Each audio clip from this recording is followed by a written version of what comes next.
The dangerous part of the transfer is that unexpected wave that will come up in behind you. A lot of times I'll pull away from the ship after doing a pilot transfer and your heart will be racing. What people forget about what pilots do is they're the guardian of the public when it comes to keeping their harbor safe. It's a good day to go down. You won't get much better than this. This is probably the most rewarding job I think you could have in the marine industry.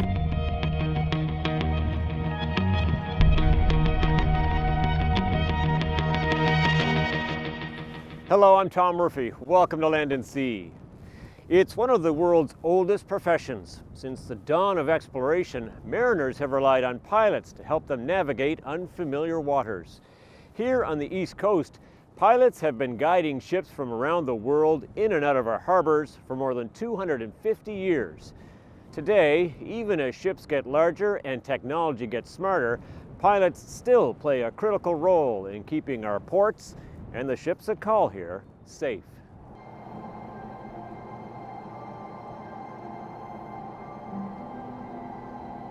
"3:30 in the morning, in the shadow of the Halifax skyline, pilot Gary O'Donnell and his crew get ready for another day at the office.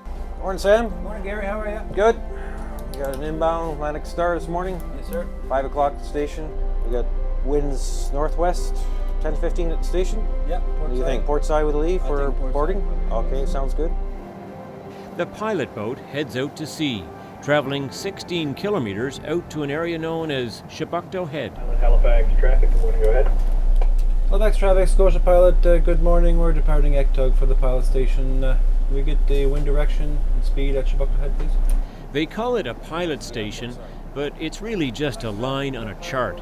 A point in the sea where every Canadian ship over 1,500 tons and every foreign-flagged vessel entering the harbor must have a pilot on board. Just ahead, the lights of the Atlantic Star, a 100,000-ton container ship the length of 3 football fields. Atlantic Star, Scotia pilot. You can come now, 310, Captain, 310. Cape speed 8 knots, please. Boeing 310. Roger. Getting a pilot on board the ship is the most dangerous part of the job. Launchmaster Sam Dauphiney has to keep his boat as steady as possible so the pilot can grab hold of the ship's ladder, all while both vessels are moving in open and often unpredictable seas. Weather really mitigates what we do here and how we board ships. A lot of times in the wintertime, it can be quite rough out here. The dangerous part of the transfer is that unexpected wave that will come up in behind you. You've got your eyes set on the ladder. You're just about ready to go, and the boat goes up. Timing is everything, and the old story is that he who hesitates is a little bit out of luck. A lot of times I'll pull away from the ship after doing a pilot transfer and your heart will be racing. There's a lot going on, there's a lot of dynamics going on at the same time. This ship is constantly at sea. Its last port, Portsmouth, Virginia, one of 8 ports it calls on every 2 weeks. Good morning, Captain. How are you doing? Welcome to Halifax. To safely enter port, the captain relies on O'Donnell's expert knowledge of Halifax Harbour. We had a high water tide at 3:30 this morning. Now the tide is on the ebb. Right. Some low water, 10:03. Now a little bit, we only have at the berth about winds of northwest 10 to 15. Okay. While the captain is still in charge of his ship, Canadian law says the pilot has conduct of the vessel in the harbour. Captain, we can come up back to 12 knots. Range, Halifax traffic, roger. Just for now. No reporting or observed. Issuing orders to control the speed and course, every command repeated and confirmed to minimize human error. 345. Yes. O'Donnell is one of almost 50 pilots who work the more than 30,000 kilometers of coastline in Atlantic Canada. When ships approach East Coast ports, they call here, the dispatch center in downtown Halifax. Dispatch, good morning. It's their job to make sure pilots are ready to guide ships into 17 ports, 24 hours a day, 7 days a week, 365 days a year. They're all extremely unique in nature. They all have their own challenges. St. John of Brunswick has the highest tides in the world with amazing currents in the spring, and they're taking tankers, fully loaded tankers, in and out of those conditions daily. You've got Placentia Bay, where it's 25, 27-mile pilotage run out to the boarding station. Then we've got Sydney Harbour, which has, in some areas, shallow depths and in confined areas. We have St. John's Harbour, it has the narrows. You name it, every port is different. How are things in St. John today? Sean Griffiths is the CEO of the Atlantic Pilotage Authority, a Crown corporation, one of 4 pilotage authorities in Canada. The others control shipping on the St. Lawrence River, the Great Lakes, and the West Coast. The most important role we play is for the safety of people and protection of property and environment. Those are the 3 pillars in why we exist. And every ship that comes in and out of our ports and our harbors and rivers that's kept in mind. It's first and foremost. Halifax is the busiest port in the Maritimes, renowned for its deep waters. The biggest challenge for pilots here is the unpredictable weather. So it's the environment, it's what Mother Nature throws at us, it's the windage, and it's being able to have the tools you need to control that. The other factor is probably the visibility. During the spring, obviously, we know Halifax is a very foggy place. It's on par with San Francisco. And for ships going all the way up into Bedford Basin, there are the Narrows, a channel only a quarter of a mile wide, spanned by 2 commuter bridges. Atlantic Oak, Atlantic Star.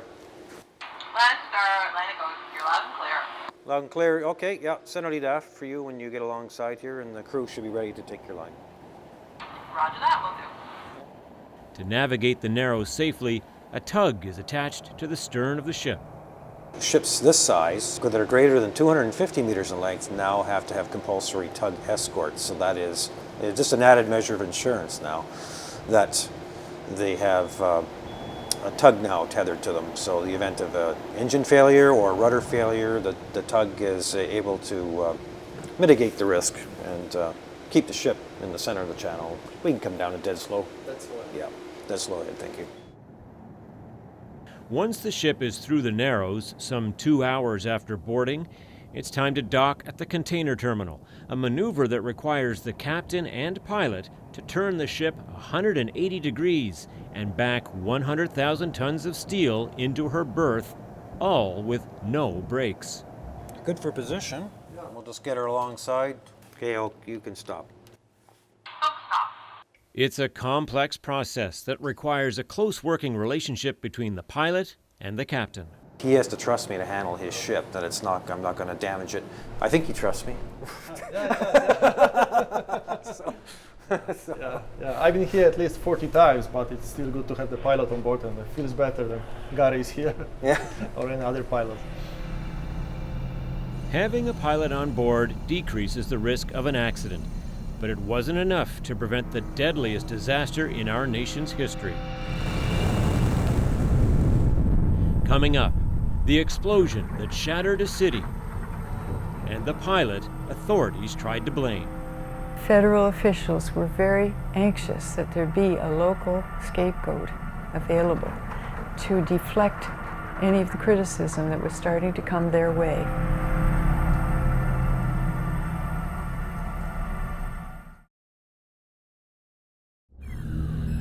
Harbour pilots have been directing vessels in and out of ports on the East Coast for 3 centuries. Their record is enviable, but for one day in December 100 years ago. 1917. With World War I raging overseas, Halifax Harbour is filled with ships ferrying supplies to fuel the war effort in Europe. On the morning of December the 6th, the Emo, a Belgian relief ship, was leaving the harbour, and the Mont Blanc, a French flagged ship loaded with munitions, was coming in to meet a convoy. On board the Emo was pilot William Hayes. On board the Mont Blanc, his colleague, pilot Francis Mackey. So this is what the Mont Blanc would have seen that morning. Captain Robert Power is a retired harbour pilot who has spent decades poring over the events of the day and the actions of the 2 pilots. They would know what they were going to do, and they would expect the other man to do coming out. In this case, the Mont Blanc was first to blow the whistle, and he blew one blast indicating he wanted to go to starboard. However, for whatever reason, on the bridge of the IMO, they answered with 2 blasts, and that is a cross signal, which means that something is not right. They wanted to go on the same side of the channel that the Mont Blanc was claiming.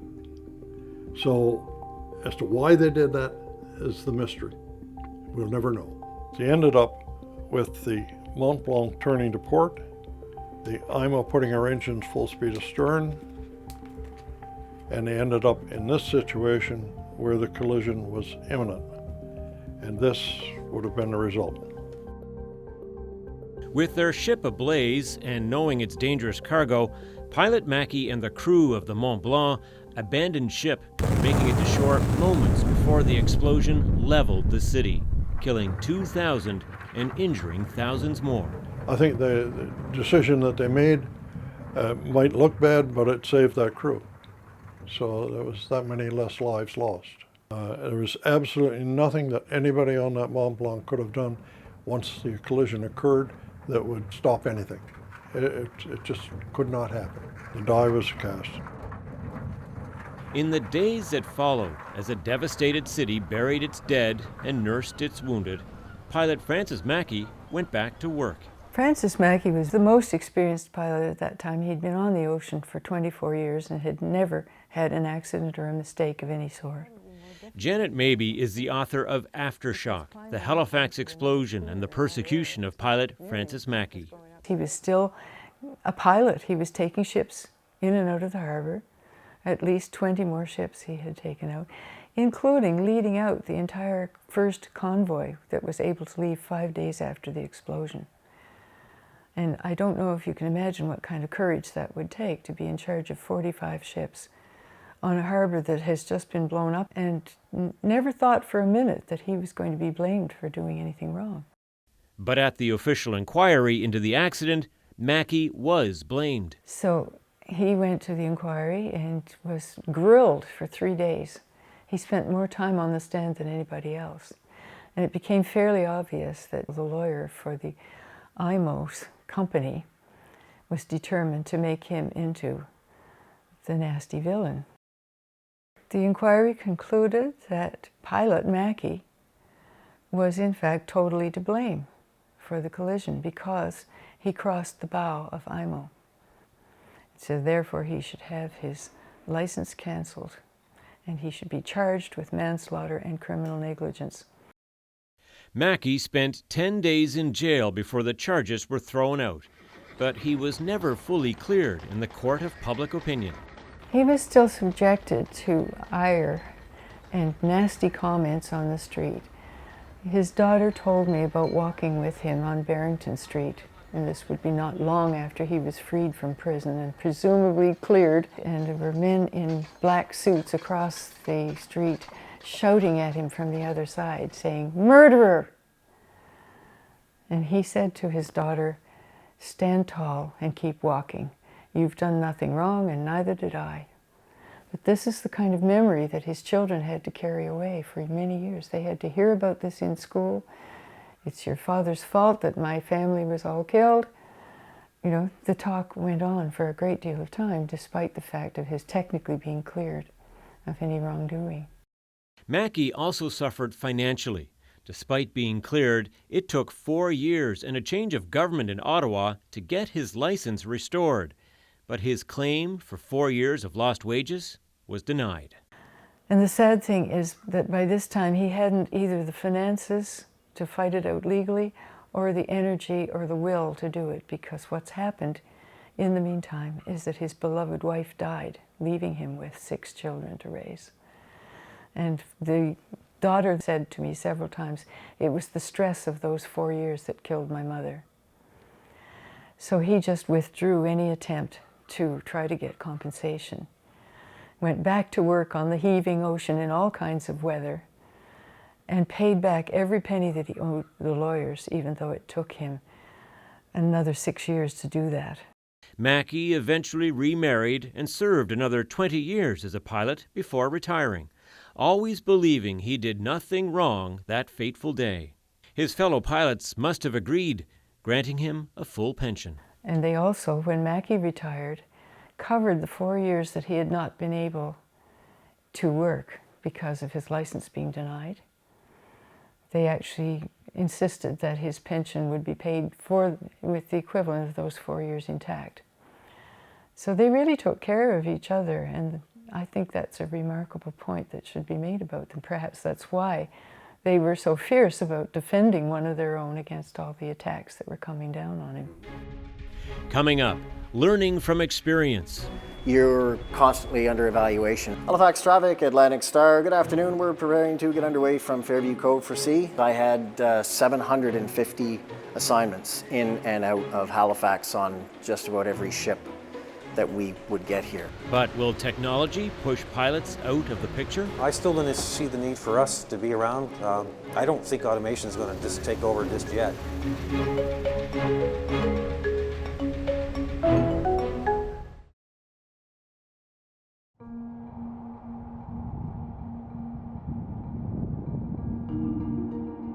In today's global market, ships are constantly on the move. Just hours after berthing in Halifax, the Atlantic Star is already preparing to depart for Liverpool, its next port of call. As the last containers are loaded, pilot Ross Calder arrives to guide her out to sea. Today, Captain, we get some winds out of the northwest, 20 to 25 knots. We've got the two tugs, the Atlantic Oak and the Atlantic First, 60-ton bollard pull. We're going to lift the vessel off the dock, up into the wind, probably in a northerly or a heading of about 350, something like that. The wind has picked up, so Calder has ordered a second tug to get it off the dock.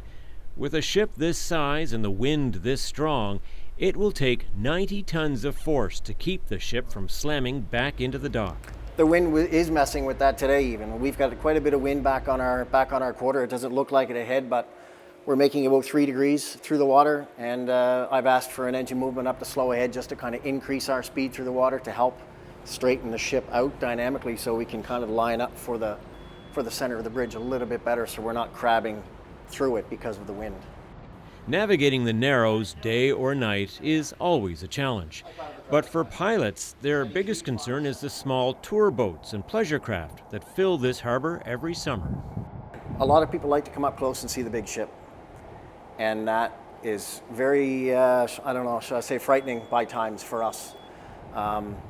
We've got a lot of moving mass here. The ship weighs 100,000 gross tons.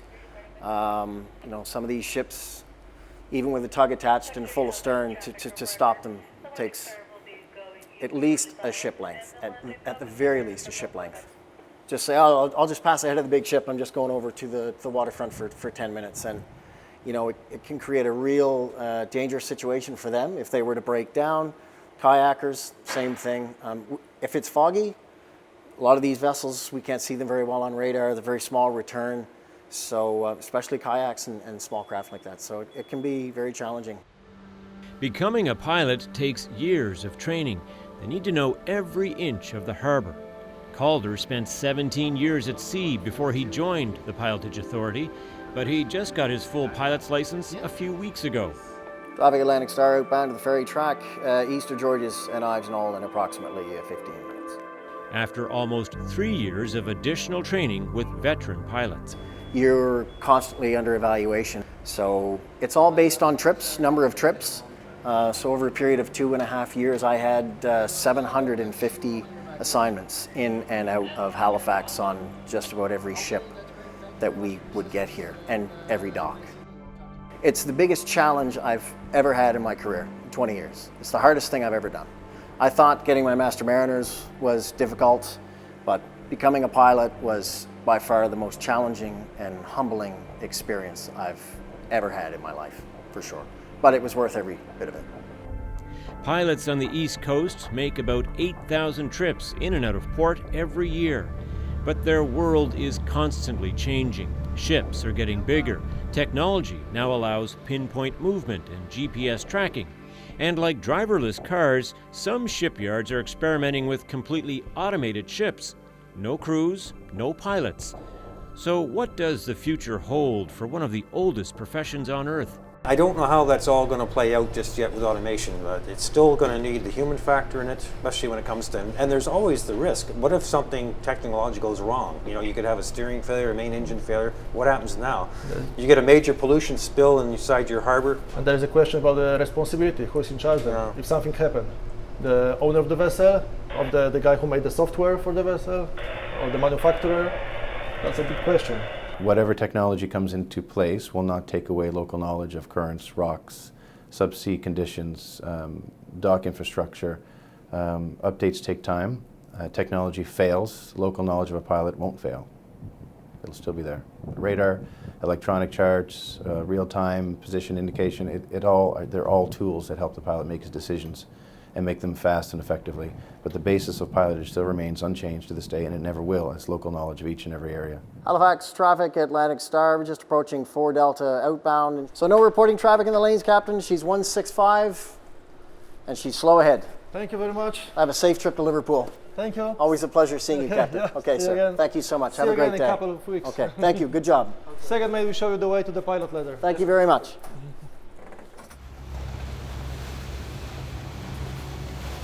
It's a good day to go down. You won't get much better than this. This is probably the most rewarding job I think you could have in the marine industry. The challenge is there, and when you are able to move machinery like this around in harsh weather conditions, lay the ships alongside successfully, it's very rewarding. It's very rewarding. So, it takes a long time to get here, but it's when the lines are ashore and everybody's happy and the ship's there safe and sound and you did a good job, then it's a really, really good feeling. And I've never felt that before.